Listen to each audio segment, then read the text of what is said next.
उदालगुरि जिल्ला एबसुनि बानजायनायाव उदालगुरि जिल्लानि सिंनि टप 10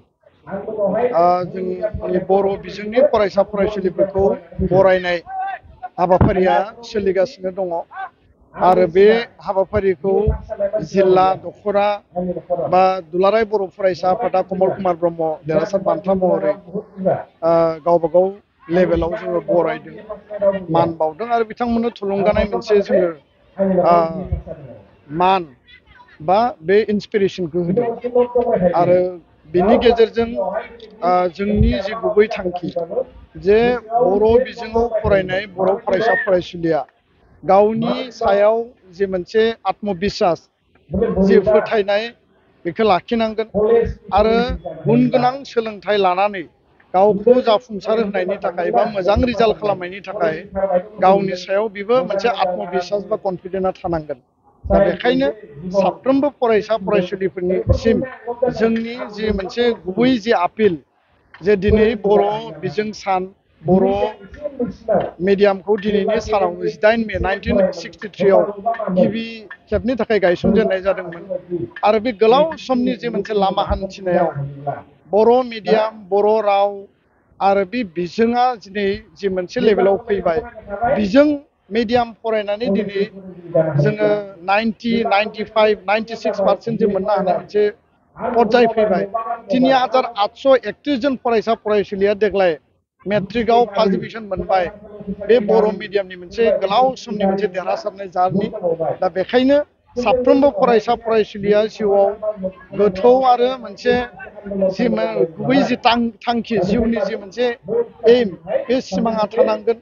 आरो गोब्राब मोनसे नाजानाया थानांगोन धैर्य थानांगोन पारसेभेरेन्स आरो आङो साफ्रोमखौबो खावलायो जे नेभार गिभ आप जेब्लाबो हगारनो नाङा नाजाथाबबाय थानांगोन अब्लानो जों साक्सेस जागोन दा बेखायनो साफ्रोमबो फरायसा फरायसुलिया दिनैनि समाव बर' मिडियामनि गेजेरजों बा बर' फरायसा फरायसुलिया गुबुन मिडियामाव फरायनानै जि मोनसे सोलोंथाइ लानायनि मोनसे जि जार्नि आरो गावखौ जिउआव जाफुंसार होनायनि जि मोनसे लामा बेखौ गोथोङै क्लियार खालामनानै पांक्चुएलिटी डिसिप्लिननि गेजेरजों हाबा मावोबा रावबो बेयाव फेल जानायनि खोथा गैया बे बाथ्राखौनो जोङो दिनै नैबे सावरायनायाव मटिभेसनाव जों साफ्रोमखौ जोङो फोरमायदों दिनै 60 बोसोर बर' रावनि बिमा सान दा बेजों लोब्बा लाखिनानै बर' रायजो राजानिसिम मा खावलायनो बर' बिजोंनि मोनसे जाफुंसारनाय बेयाव गोबां चेलेन्जेसफोर गोबां मोगा मोगि सौसिनो गोनां जाबोदों आरो दिनैनि बे समाव बिजोंखौ गायसनजेननाय बै समनि मेलेमजिबि हारि अनफावरि जातीयताबाद सिन्तानि जायफोर राव आरो मिडियामनि थाखाय नाजानानै बिजोंखौ गायसनबाय बे गेदेमा बिथांमोन आरो बर' मिडियाम बा बर' बिजोंखौ फोथांना लाखिनो सोमावसारनायाव जाय 18 जन बर' जि माहारि अनफावरि राव आरो बिजों अनफावरि बिथांमोना मुंख्लं जाबाय बिथांमोननिसिम आरो गासै बे गोलाव समनि लामा हान्थिनायाव बर' राव आरो बर' बिजोंखौ लानानै हाबा मावबोनाय गेदेमा बिथांमोनखौ आङो दिनैनि समाव गोसोखांदों जायफोरा रुंसारि जाबाय मुंख्लं जाबाय आनान गसाइनि खाथियाव गोजोननि थाखाय आर'ज गाबदों जायफोरा थांनानै दङ जाहाथे इयुन जोलैखौ जातीयताबाद बर' राव बर' मिडियाम फोथांना लाखिनायनि बे मोनसे नारानाथा दिनैबो मोनफ्रोमबो रावानो मोनसे स्ट्रागोलनि गेजेरजों थांनानै थायो आरो रावबो माने स्ट्रागोल नङाबासिनो मजबुतै सेकिउर्डै थांनानै थानायनि बेयाव नजिर गैया दा बेखायनो बे स्ट्रागलिं अबस्थायाव आरोबाव जोंखौ जाहाथे थुलुंगा होयो सुबुरुन होयो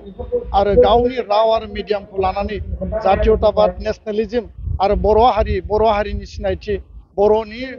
माहारिबाद आरो गेरेमसा हारि दानायनि थाखाय बयबो खामानि मावगोन बयबो ज' लोगो नांगोन खौसेयै गसंथागोन बेखौनो आं खावलायबाय गोजोन्थों बेनिफ्राय जों नुबाय दिनै जिहेतु बर' बिजोंनि माखासे फरायसाफोर दिनै थैनायनि लामायाव थांगासिनो दं बिनि थाखाय जुदि बर'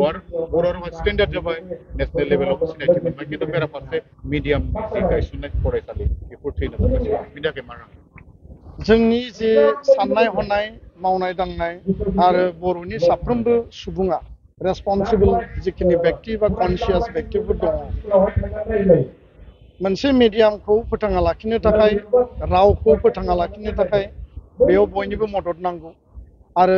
जेखौ लानानै मोनसे ससियेल कमिउनिटि मोनसे मोबिलाइजेसन बा कमिउनिटि मोनसे मुभमेन्टनि गेजेरजों बर' रावा थांना थानांगोन बेखायनो बर' मिडियाम नांगोन बर' मिडियामनि गेजेरजों गुन गोनां सोलोंथाइ लागोन मोजां सोलोंथाइ लागोन जोंनि गथ' गथायखौ सुबुं धोन सोरजिगोन आरो दिनै राष्ट्रीय शिक्षा नीतिनि आधाराव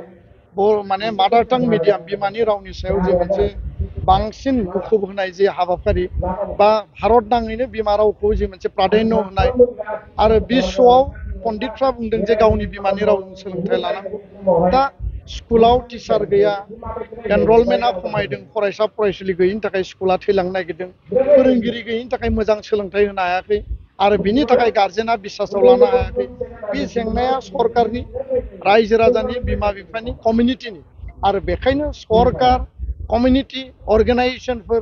आरो जोंनि गार्जेनफ्रा जुदि इउनाइटेडलि बिनि थाखाय जुदि बयबो मुखुबै खामानि मावोब्ला थारैनो जों बेयाव जाफुंसार जानो हागोन आरो बिनि थाखाय बयबो ज'है खामानि मावनो गोनां दङ होननानै आङो दिनैनि सानाव बयखौबो आङो आपिल खालामो